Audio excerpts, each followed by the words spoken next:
The air in the restoration lab had always carried a peculiar weight, a mixture of dust, old varnish, and centuries of preserved history. I had grown used to the faint chemical tang of preservatives and solvents over the years, but nothing could have prepared me for the sharp, almost imperceptible sting that struck my lungs the day I worked on the 18th century silver locket. It was supposed to be routine, a delicate restoration, a careful cleaning, a meticulous polish. I leaned over the fragile piece, inhaling the faint metallic scent, the hints of tarnish, the memory of the hands that had held it centuries before. But as I breathed deeply to steady my hands, something unexpected hit me. A subtle chemical haze, residue from the old compound hidden in the locket's clasp, surged into my lungs. The world tilted. My vision blurred. I felt the pulse of panic in my chest as the room's edges softened and warped.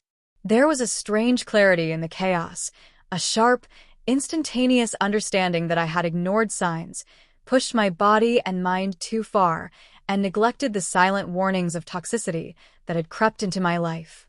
I collapsed into the lab chair moments before the emergency protocols kicked in. Detox, hospitalization, weeks of recovery, a brutal reminder of fragility. Lying in a stark white hospital room, I realized that the near-death experience was more than a physical wake-up call. It was a spiritual, ethical, and emotional purge. By the time I returned to the lab, I had begun what I would later call my rebirth. I purged my body of toxins, my work of compromises, and my life of people whose presence dulled my clarity. Friends, habits, and routines that had subtly drained me were either redefined or removed entirely. My vision was sharper, not just physically, but ethically. Every brushstroke, every artifact I touched, every choice I made now carried intention and moral clarity. It was during this renewed clarity that I noticed the locket Ben had recently appraised. Ben, charming, seemingly meticulous, always a step ahead in social circles. I had trusted him professionally, admired his skill, and, admittedly, harbored a complicated respect for him personally. But my detox clarity had sharpened my eyes, and when I examined the locket under a microscope, I noticed something peculiar. A microscopic engraving, freshly added, of two intertwined initials, B+L. Leah. Ben's childhood love. The one he always spoke of in fond anecdotes, the one who resurfaced mysteriously during high-stakes appraisals. My pulse quickened, but it was not fear. It was precision, the cold and calculating clarity of a woman who had survived near death and emerged fully awake. The engraving was subtle, nearly invisible to an untrained eye, but to me, it spoke volumes. It wasn't just a sentimental flourish. It was a signal, a code. And my mind, honed by years of restoration, historical research, and ethical scrutiny, began to trace the possibilities. Why now? Why this locket? Why in such a hidden, deliberate way? I knew then that my rebirth was not just about personal survival. It was about vigilance, integrity, and uncovering truth wherever it lay hidden. The locket, fragile and gleaming in my gloved hands, became the first thread of a tapestry I had yet to unravel. And I was ready to follow it. The lab felt different now, brighter, sharper, almost surgical in its clarity. Every object I touched carried a weight of intention, a resonance of past hands and historical significance. I no longer worked merely to preserve beauty or value. I worked to preserve truth. And the locket, the tiny engraving of B+L, had awakened a new sense of purpose in me. I began with the artifacts Ben and Leah had appraised recently. The locket was only the beginning. I combed through each piece with painstaking care, analyzing surface scratches, examining the patina, checking micro-engravings, subtle additions, or anything that deviated from expected historical techniques. My detox clarity gave me focus I had never experienced before, a sharpness in observation and deduction that cut through distraction. It was the small, unassuming pieces that betrayed the greatest secrets. A minor wooden box, recently certified as low value, caught my eye. The surface seemed ordinary, the grain unremarkable. But when I ran a careful inspection along its edges, I noticed a faint seam, a hinge hidden beneath the varnish that suggested a secret compartment. The kind of detail a careless appraiser would miss. But Ben, always meticulous, had overlooked it in his hurry to appear flawless. My pulse quickened, but the feeling was not fear, it was anticipation. I had trained myself to detect discrepancies in metal, wood, and pigment, and now I was applying the same principles to human behavior. Every detail mattered, and my mind, honed by weeks of detox and absolute clarity, pieced together subtle patterns. I pried open the hidden compartment with the gentlest touch, careful not to disturb its mechanisms. Inside lay a ledger, small, leather-bound, meticulously maintained. I skimmed its contents with growing horror and fascination. Dates, artifact codes, appraisal values, and signatures lined each page. And buried in the innocuous notation was the truth. Ben and Leah were substituting authentic, valuable artifacts with replicas, selling the originals for their private profit. It was a betrayal that was both emotional and professional. The engraving in the locket had confirmed what my eyes now read plainly. This was not a momentary lapse in judgment. It was a system, deliberate and coordinated. B+L were intertwined not only in sentiment but in deception. Their personal connection had become the anchor of a scheme that undermined everything I valued about art, history, and trust. I felt a sharp clarity wash over me, almost like the final surge of detox in my body. Anger flickered, yes, but it was grounded, calculated, focused. This was not about revenge, it was about integrity. The artifacts, the museum, the public, and the appraisal community had to know the truth. And I was the one who had seen it, documented it, and could expose it with irrefutable evidence. The ledger in my hands was a testament to methodical betrayal. Each entry reflected hours of planning, the quiet manipulation of trust, and the casual exploitation of shared faith in our profession. I ran my fingers over the embossed leather, imagining the hands that had held it before me, and felt a profound sense of responsibility. History deserved truth. The art world deserved honesty. And I would be the one to uphold it. But exposure required strategy. Rushing into accusation would be reckless. Evidence needed to be secured, verified, and presented in a way that left no room for obfuscation or denial. I thought immediately of Marcus, my best friend, long a voice of reason, always questioning rushed appraisals, and deeply committed to authenticity. He was methodical, principled, and capable of navigating the delicate intersection of ethics and public exposure. The thought of Marcus brought a measure of calm to my racing mind. While Ben and Leah had turned deceit into a personal and professional game, I had a partner in integrity. Marcus could help ensure the ledger was protected, verified, and revealed strategically. Together, we could expose the betrayal not out of vengeance, but out of principle. I closed the compartment, securing the ledger against my chest. The weight was physical and symbolic, a reminder of responsibility, clarity, and the rebirth I had begun. Breathing in the familiar scent of the lab, I felt the strength that came from near-death survival, from detox, from the absolute commitment to honesty.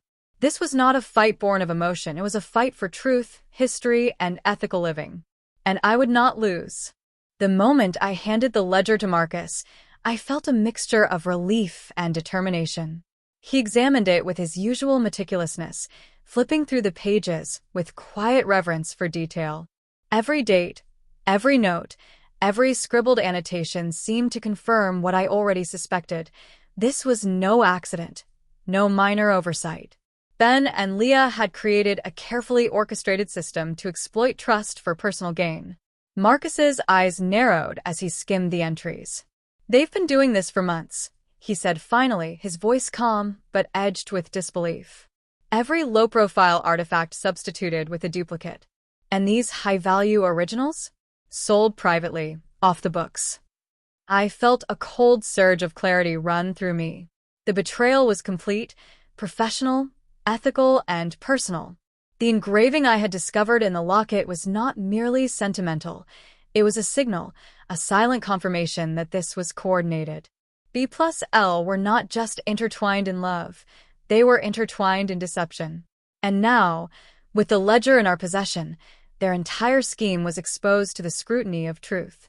We worked silently, side by side, tracing the network of substituted artifacts and documenting every irregularity. Marcus brought his own collection of knowledge and experience to the table, verifying authenticity and checking cross-references, ensuring that our accusations would be impossible to dispute. The ledger revealed patterns I hadn't initially noticed, dates that coincided with high-profile auctions, artifacts that were intentionally understated, and documentation that had been subtly altered to avoid detection. The more we uncovered, the more I realized how deeply embedded their deceit had become. The emotional betrayal, the secret meetings, the hidden initials, the coordinated falsifications, was inseparable from the professional one. Every artifact I had touched, every appraisal I had assisted with, carried the potential for contamination by their scheme. And yet, now, I was no longer passive. I was reborn into a vigilance that demanded accountability, honesty, and ethical clarity. Marcus and I began mapping a strategy. We needed to secure the ledger, document all our findings, and prepare for disclosure in a way that protected the truth without tipping off Ben and Leah prematurely. They were cunning, precise, and accustomed to operating under the radar. Any misstep could allow them to hide, alter, or destroy evidence. But I had detox clarity on my side now, an unwavering focus that had emerged from surviving near death, purging toxicity, and reclaiming my life. As we worked late into the evening, I felt a quiet sense of satisfaction. Not from triumph over Ben and Leah, but from the alignment of purpose. I was no longer bound by fear, dependency, or professional compromise. Every step we took toward uncovering their scheme reinforced the woman I had become, deliberate, ethical, and unflinching. The ledger contained more than just dates and codes. Hidden in its pages were references to specific artifacts, notes that suggested subtle emotional messages between Ben and Leah, confirmations of secret meetings, and cryptic remarks that only someone with knowledge of historical encryption could fully decode. Each discovery confirmed the intertwined nature of their betrayal. Personal affection, professional ambition, and financial greed fused into one seamless deception. I paused, letting the gravity of it settle. My body, once weakened by toxins, now moved with purpose and strength. My mind, once clouded by compromise, now focused with precision.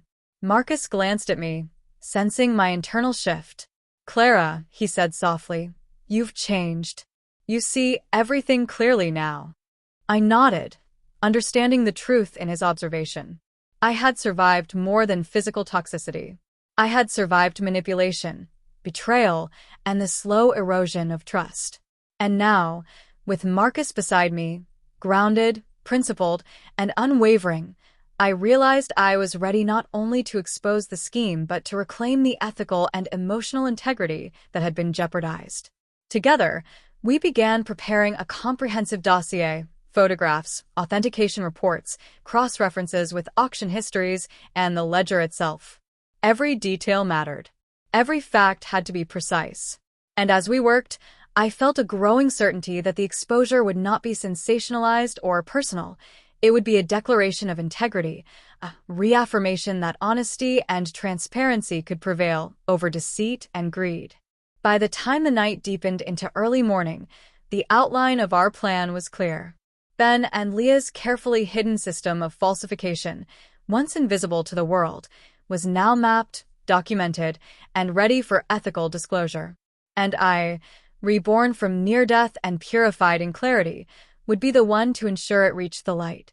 The morning sunlight streaming through the lab windows felt unusually bright, almost as if the world itself were urging me forward. Marcus and I had spent countless hours meticulously preparing the dossier, ensuring every piece of evidence, every cross-reference, and every detail of the ledger was precise. There could be no mistakes, no ambiguity, no room for Ben and Leah to twist the narrative.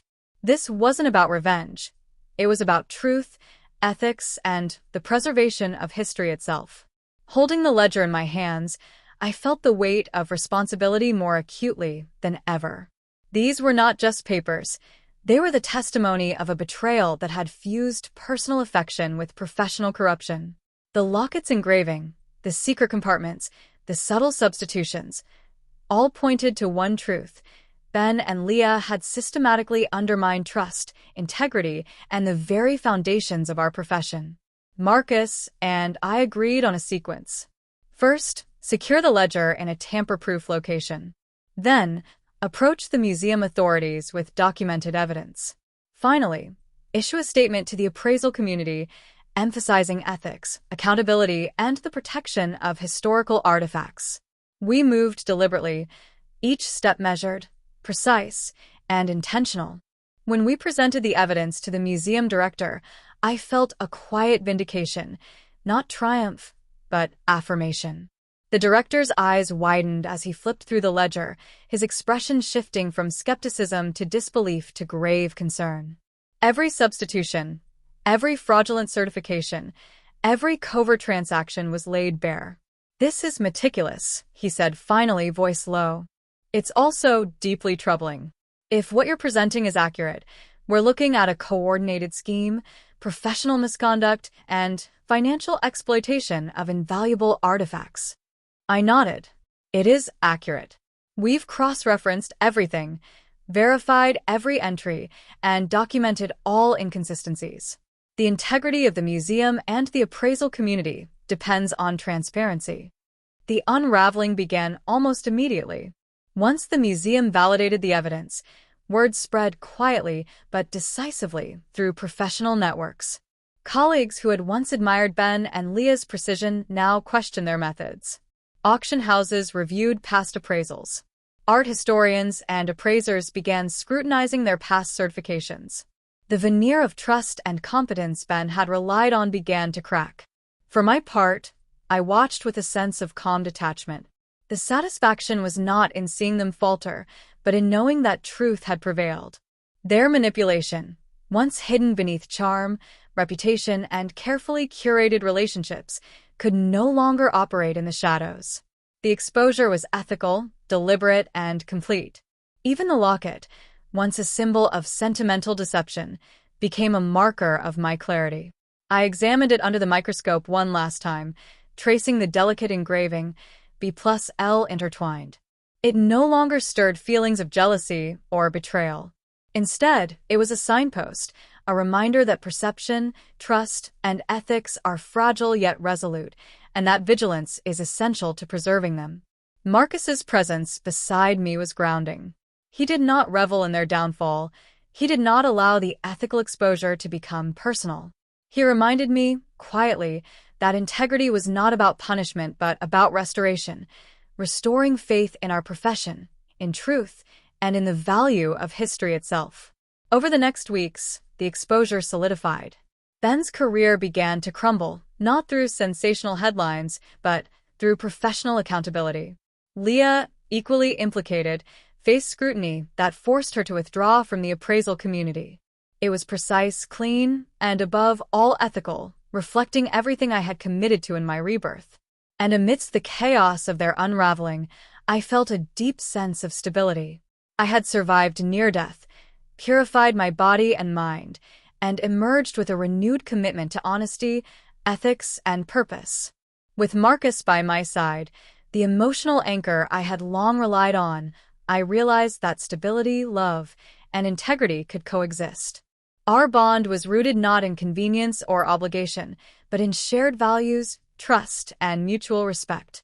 One evening, as we reviewed the final reports for the museum, I caught Marcus's gaze across the table. There was no need for words. The connection was quiet but profound. For the first time, I felt fully aligned, not just with my work, but with my life, my choices, and the man who had always stood beside me with unwavering integrity. The ledger, the locket, and the evidence had all served their purpose. Truth had been restored. History was protected.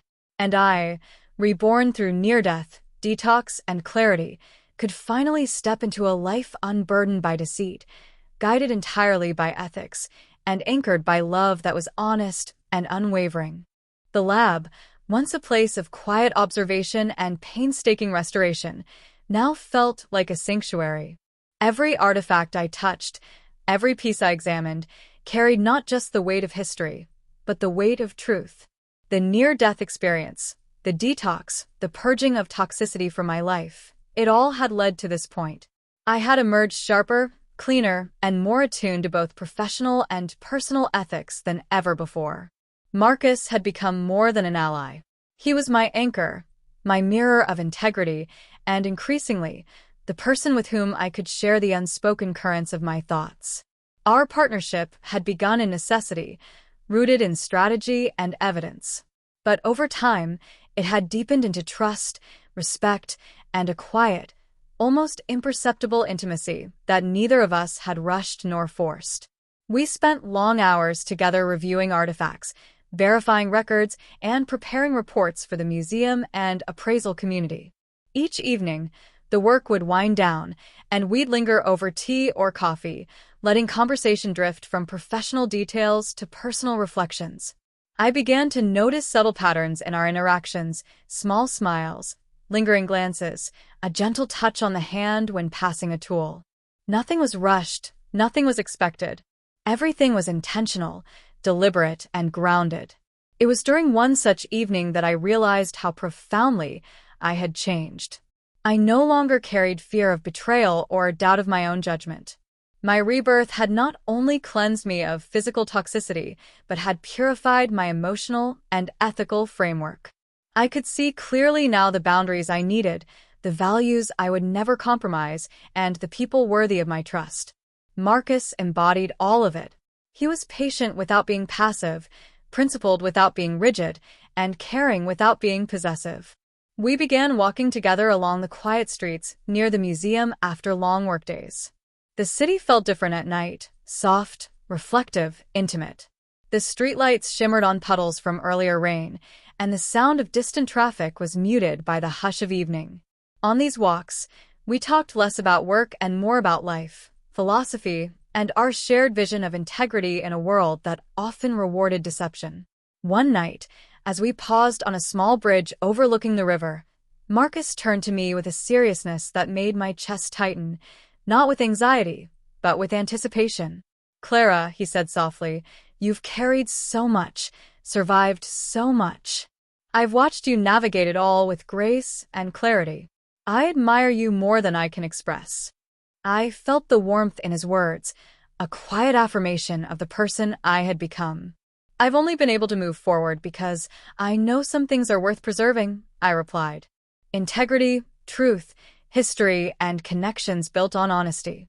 Our eyes met, and for the first time, the weight of shared experience, mutual respect, and deep trust became tangible. It wasn't a rush of passion, it was a steady, deliberate acknowledgement of alignment. In that moment, I understood the depth of the rebirth I had undergone. I had survived betrayal, toxicity, and near-death. I had emerged whole, and now I could allow myself to embrace a connection that was entirely authentic, entirely grounded, and entirely safe. Over the following weeks, the bond between Marcus and me strengthened. We continued our ethical mission, ensuring that every artifact, every appraisal, and every disclosure maintained transparency and honesty. But outside the lab, we shared quiet dinners, long conversations, and gentle moments of comfort and connection. I realized that my life was no longer compartmentalized between work and personal fulfillment. They were intertwined in a way that honored both. One evening, after successfully finalizing the museum reports and ensuring Ben and Leah's fraudulent activities were fully documented, Marcus reached for my hand as we left the lab. His grip was firm yet gentle, deliberate yet unassuming. I felt a warmth that went beyond physical touch. It was trust, respect, and mutual admiration condensed into a single, grounding gesture. I squeezed his hand in return, feeling the clarity of my own heart. For the first time since the incident, I allowed myself to consider the possibility of love without compromise. It was not impulsive, not frantic, and not born from dependency. It was deliberate, intentional, and entirely aligned with the person I had become through rebirth. And as we walked together under the quiet glow of streetlights, I understood that life, when lived with ethical clarity and emotional honesty, could hold both purpose and love. I had reclaimed my body, my work, and my life. And now, I was ready to embrace the heart that had quietly awaited the alignment of principle, trust, and integrity. The week after the museum and appraisal community had received our dossier felt surreal. There was a calmness in the air, almost as if the world had realigned itself around clarity and integrity. The toxic fog that had lingered in my professional life for months, maybe even years, was gone. Each day felt lighter, each breath freer. And yet, the weight of responsibility remained, the ethical anchor that reminded me that rebirth was not simply about surviving. It was about maintaining vigilance, honesty, and purpose. Ben and Leah's scheme unraveled slowly, but decisively. Ben, who had once relied on charm and meticulous presentation to cover his duplicity, now faced scrutiny from every corner of the professional community. His credibility plummeted as museum curators, auction houses, and historical societies reassessed every artifact he had certified. Leah, too, was sidelined, her reputation tarnished beyond repair. I observed the fallout not with glee, but with quiet satisfaction. It was a confirmation that integrity, once compromised, cannot hide indefinitely, and that truth, though sometimes delayed, always surfaces. Amid the professional aftermath, Marcus and I continued to work together. The ledger had been secured and copied, every finding verified and cross-referenced. Our late-night lab sessions evolved into quiet walks, reflective conversations, and a steady, grounding companionship that neither of us had rushed nor forced. He had always been principled, but now, in the glow of shared purpose, his presence became more profound. He was no longer simply a friend or collaborator. He was the embodiment of trust and ethical stability. One evening, after reviewing the final verification documents, we found ourselves lingering in the lab long past the hour we normally left. The night outside was soft and quiet, a gentle contrast to the intensity that had defined the past months.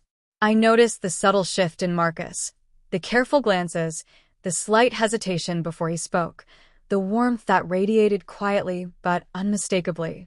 "Clara," he said finally, his voice low but firm, "watching you navigate this, seeing you reclaim everything that was threatened, I realize how strong you are. How resilient. How completely alive." I felt a rush of emotion. Not fear, not uncertainty, but clarity. I had survived near death, purged toxicity from every corner of my life, and emerged fully awake and alert. And now, I was being reminded that emotional clarity could coexist with connection, that love could be ethical, grounded, and mutually sustaining. "I've had a lot of time to see what matters," I replied, my voice steady, "and what truly holds value. Integrity, truth, and the people who walk through life with you honestly." His gaze met mine, unwavering, and I felt the gravity of our shared journey press gently against my chest. Months of survival, of meticulous work, of ethical recalibration had led to this quiet alignment. There was no rush, no obligation, only presence, trust, and a sense of profound belonging. As the evening deepened, Marcus reached for my hand. The gesture was deliberate but unassuming, grounding and intimate. I allowed my fingers to intertwine with his, feeling the warmth, the steady heartbeat of ethical companionship, and the unspoken understanding that our bond was now unbreakable. The following days were a period of reflection and quiet celebration. The museum restored its confidence in authentic appraisals, colleagues lauded our meticulous verification, and Ben and Leah's reputations became cautionary tales within the appraisal community. Meanwhile, Marcus and I explored the ease of a life that no longer required vigilance against deceit. It was a slow, deliberate unfolding of trust, respect, and connection. One night, after a long walk through the softly lit streets of the city, Marcus stopped and turned to me. His hand found mine once again, firm but gentle, as if anchoring us both in the present. "Clara," he said softly, "you've rebuilt your life from ashes, from toxicity, from betrayal. And now, I hope, we can build something together, truly together, grounded in all that we've survived. I felt a clarity that went beyond thought.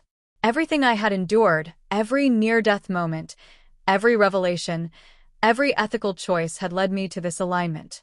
I nodded, a small smile forming, and realized that my rebirth was complete, not only in independence, integrity, and clarity, but in love that was deliberate, safe, and entirely authentic.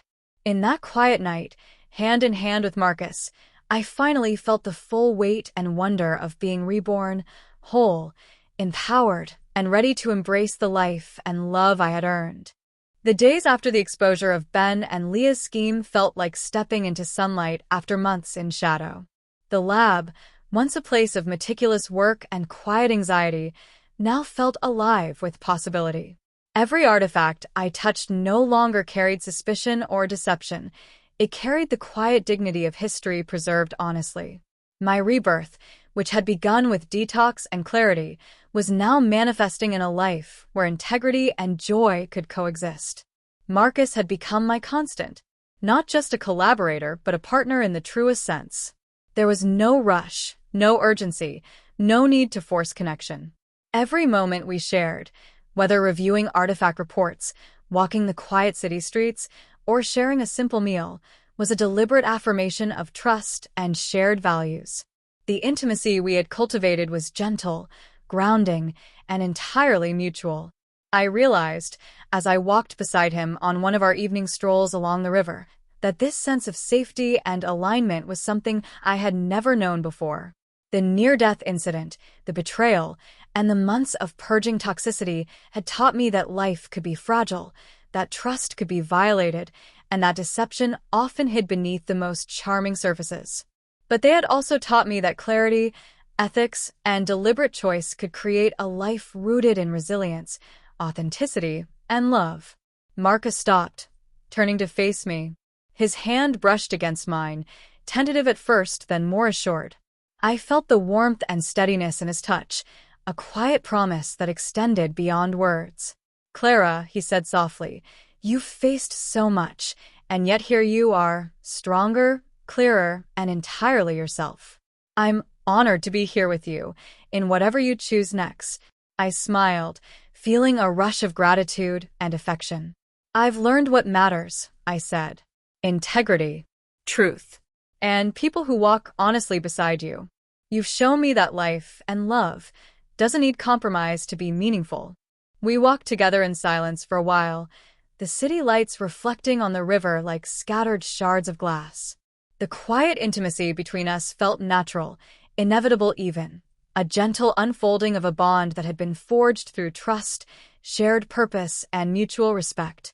My body, once weakened by toxins and fear, now moved with the ease of someone who had reclaimed every corner of her life. My mind, once clouded by uncertainty and betrayal, now embraced clarity, focus, and the freedom to choose love deliberately.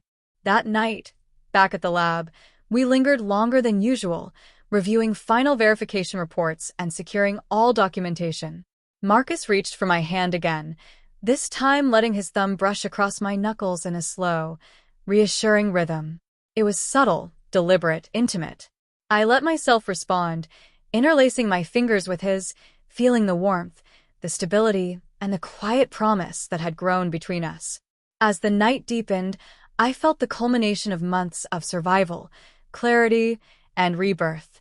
Every decision I had made, every boundary I had established, every ethical stand I had taken, had led me to this alignment, not just professionally, but personally. Marcus was not a replacement for the trust one had lost. He was a reflection of the integrity and honesty I now demanded from life, mirrored in the man who stood beside me. Finally, standing together in the softly lit lab, I looked up at him. His gaze met mine, steady, warm, and unflinching. I felt the delicate convergence of desire, trust, and mutual respect, and I knew the moment had arrived. Leaning in slowly, I felt the gentle pull of inevitability, and our lips met in a kiss that was deliberate, tender, and full of meaning. It was a kiss that carried all the weight of survival, the affirmation of clarity, and the quiet celebration of ethical alignment. It was not impulsive or desperate. It was deliberate, honest, and entirely grounded in the connection we had cultivated. In that kiss, I felt my rebirth crystallize, the culmination of every choice, every struggle, and every step toward truth. For the first time in months, maybe years, I felt entirely whole. The morning air was crisp, carrying the faint scent of the city's river and the subtle tang of early sunlight. I walked along the quiet streets with Marcus beside me, and for the first time, I felt a profound sense of peace that had nothing to do with work or obligation. The chaos of exposure, the betrayal, the near-death experience, and the months of meticulous purging felt like a distant storm. I had survived it all, and now life stretched before me, clear, honest, and entirely mine. Marcus's hand found mine as we strolled, the familiar warmth a grounding reassurance. It was no longer tentative or uncertain. It was steady, deliberate, and entirely comfortable. There was no need for grand gestures or proclamations. Our connection had been built on shared integrity, mutual respect, and the kind of quiet trust that only emerges after trials that test every boundary of character and resilience. The city felt softer today, almost reflective of the life I had reclaimed. I noticed small details, the way the sunlight danced on the windows of historic buildings, the sound of children's laughter echoing from a nearby schoolyard, the faint aroma of fresh bread from a corner bakery. These were ordinary things, yet in their ordinariness, they felt extraordinary. I was finally able to experience life fully, without the weight of deception or fear clouding my perception. As we paused on a small bridge overlooking the river, I took a deep breath, feeling the cool air fill my lungs. Months ago, near-death had forced me to confront my fragility. Betrayal had revealed the toxicity I had tolerated in my professional and personal life. Now, I stood reborn, not just surviving but thriving, with a clarity and resolve that extended into every corner of my existence. Marcus turned to me, his gaze steady and warm, reflecting the shared journey we had undertaken. "Clara," he said softly, "you've rebuilt everything with such strength, your life, your integrity, your clarity. And through it all, I've been honored to walk beside you. I can't imagine a life where I'm not here with you." I felt the weight of his words sink in, not heavy, but grounding, affirming. I realized that love, when built on trust, honesty, and shared values, could be as deliberate and intentional as every other choice I had made since my rebirth. There was no rush, no pressure, only the certainty that this connection was real, ethical, and enduring. "I feel the same," I replied, my voice steady, reflective. "I've spent so long reclaiming pieces of myself that I didn't realize were fragmented. And now, with you, it feels whole, safe, honest." He smiled, a quiet, unhurried smile that conveyed everything I needed to hear. His hand cupped mine gently, and I felt the warmth radiate through me, a grounding anchor in a world I had learned to navigate with clarity and strength. Then, in a moment that felt inevitable, deliberate, and entirely natural, he leaned closer. I met him halfway, and our lips touched in a kiss that was tender, yet full of meaning. It was not impulsive or fleeting. It was a kiss that carried the weight of survival, clarity, and rebirth. It sealed the trust we had cultivated, the love we had earned, and the future we would build together. As we pulled back slightly, our foreheads resting against each other, I felt a quiet joy that had nothing to do with spectacle or drama. It was the satisfaction of being fully alive, fully ethical, fully loved. The storm of betrayal, toxicity, and near-death was behind me, replaced by a life where honesty and love were the pillars that held everything together. In that moment, I knew my rebirth was complete. I had reclaimed my body, my mind, my professional integrity, and my heart. With Marcus beside me, I could face the world confidently, knowing that love and ethics could coexist seamlessly, and that the life I had rebuilt was not just survived, it was chosen, deliberate, and wholly mine. And as we walked along the river, hands entwined, the city bathed in the gentle glow of morning, I realized something profound. I was not just reborn. I was whole at last.